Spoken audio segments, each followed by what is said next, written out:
నమస్తే welcome to our voice నేను journalist నవత హిందూ ఆలయాలకు సంబంధించి ప్రభుత్వ కబంధ హస్తాలలో నుంచి బయటికి తీసుకొచ్చి సనాతన బోర్డుని ఏర్పాటు చేయాలి అనేది హిందువుల ధర్మాన్ని నమ్మిన ప్రతి ఒక్కరి ఆకాంక్ష. అయితే మహాకుంభమేళలో సనాతన బోర్డు ముసాయిదాకు సంబంధించి కీలక నిర్ణయాలను తీసుకోబోతున్నట్టుగా తెలుస్తోంది.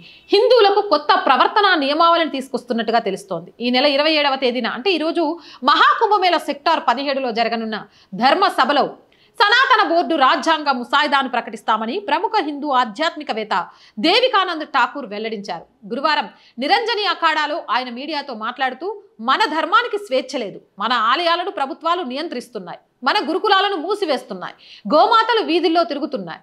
ఈ క్రమంలో మన లక్ష్యాన్ని ముందుకు తీసుకుపోయేందుకు సనాతన బోర్డు అవసరం ఉంది అని పేర్కొన్నారు.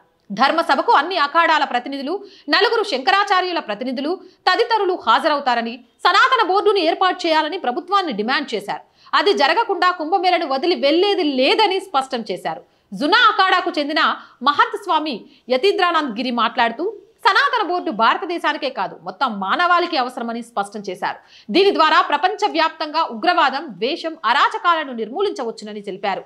నిరంజని అఖాడా సీనియర్ మహామండలేశ్వర్ ఉజ్జయిని అర్జీ హనుమాన్ ఆలయ మహంత్ స్వామి ప్రేమానంద్ పూరి మాట్లాడుతూ గంగా నది భూమి వక్ఫ్ బోర్డుకు చెందినదని కొంతమంది వాదిస్తున్నారని ఆగ్రహం వ్యక్తం చేశారు. సూర్యుడు పుట్టినప్పటి నుంచి సనాతన ధర్మం ఉందనే విషయాన్ని స్పష్టం చేస్తున్నామని చెప్పారు. దేశ సమగ్రతను కాపాడేందుకు సనాతన బోర్డు ఏర్పాటు చాలా ముఖ్యమని చెప్పారు. సనాతన ధర్మాన్ని పరిరక్షించేందుకు సనాతన బోర్డు ఏర్పాటు అవసరమని ఆనంద్ అఖాడాకు చెందిన స్వామి బాలకానంద గిరి మహారాజ్ పీఠాధీశ్వర్ స్పష్టం చేశారు.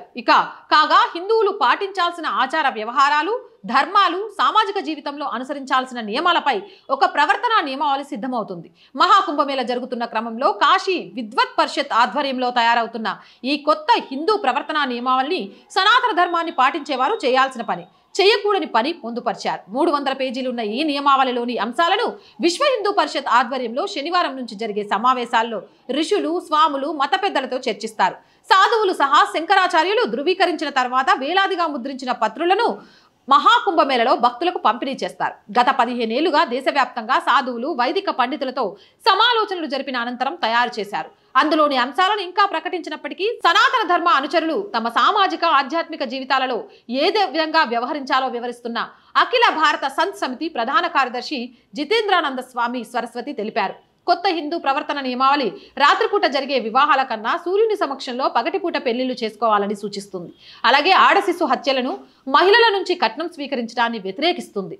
పురుషులలో సమానంగా మహిళలను గౌరవించాలని, వారు యజ్ఞ యాగాదులు వంటివి చేయడానికి అర్హులేనని, అంటరానితనాన్ని వ్యతిరేకించాలని, అన్ని కులాల వారికి ఆలయ ప్రవేశం కల్పించాలని కోరుతుందని ఆయన చెప్పారు. కాగా 10 రోజులుగా కొనసాగుతున్న మహాకుంభమేళలో త్రివేణి సంగమంలో పవిత్ర స్నానాలు ఆచరించిన భక్తుల సంఖ్య గురువారం మధ్యాహ్నానికి 10 కోట్లు దాటిందని యూపీ ప్రభుత్వం ప్రకటించింది. కాగా కుంభమేళ జరుగుతున్న ప్రాంతం నుంచి దాదాపు 300 అక్రమ వంట గ్యాస్ సిలిండర్లను అగ్నిమాపక సిబ్బంది గురువారం స్వాధీనం చేసుకున్నారు. ఏదేమైనా సనాతన ధర్మ బోర్డుకు సంబంధించి ఒక క్లారిటీ రానుంది.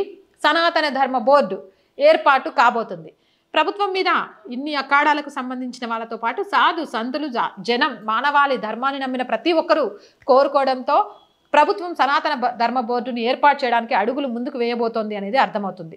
హిందూగా జీవించడానికి, హిందువును అని చెప్పుకోవడానికి అర్హతలు అనేవి బొట్టు, గాజులు లేకపోతే పద్ధతులు కాదు, మనం నడిచే విధి విధానాలు, నలుగురికి ఆదర్శంగా ఉండే తీరు, కుంకుమ పెట్టుకొని చేతికి గాజులు వేసుకొని మనం ఏదైనా తప్పుడు పని చేస్తే మనం హిందూ కాము. మనం నడిచే నడక, మనం మాట్లాడే మాట, మనం ఆచరించే పద్ధతులు, అసమానతలు లేని సమాజం, కుల వివక్షత లేని ధర్మం, ఆడవాళ్లకు గౌరవం ఇచ్చే స్థానం మాత్రమే హిందువుగా గుర్తించడానికి ప్రధాన కారణం అవుతాయని చెప్పారు. నిజంగా చాలా చాలా చాలా నచ్చింది. సనాతన ధర్మ బోర్డు రావాలి. అలాగే హిందువులకు నియమాలు ఏవైతే కొత్తగా పెట్టాలనుకుంటున్నారో ఆ నియమాలు అనేవి పకడ్బందీగా అమలు జరగాలి, మనం అందరం పాటించాలి అని మనస్ఫూర్తిగా కోరుకుంటున్నాను. మరి మీరేమంటారు? కామెంట్ సెక్షన్లో పెట్టేయండి. మోర్ వీడియోస్ కోసం మన ఛానల్ని వెంటనే సబ్స్క్రైబ్ చేయండి.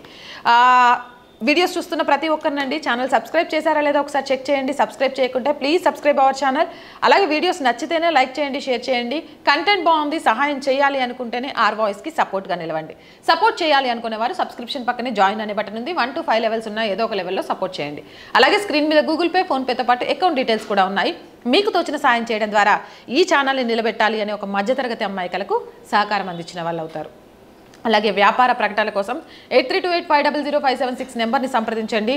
అలాగే ప్రజా సమస్య ఏదైనా మీ గొంతుకను మా గొంతుకగా వినిపిస్తాం. 8328500576 నెంబర్కి వాట్సాప్ ద్వారా సమస్యలు తెలియజేయండి. జై హింద్, జై భారత్.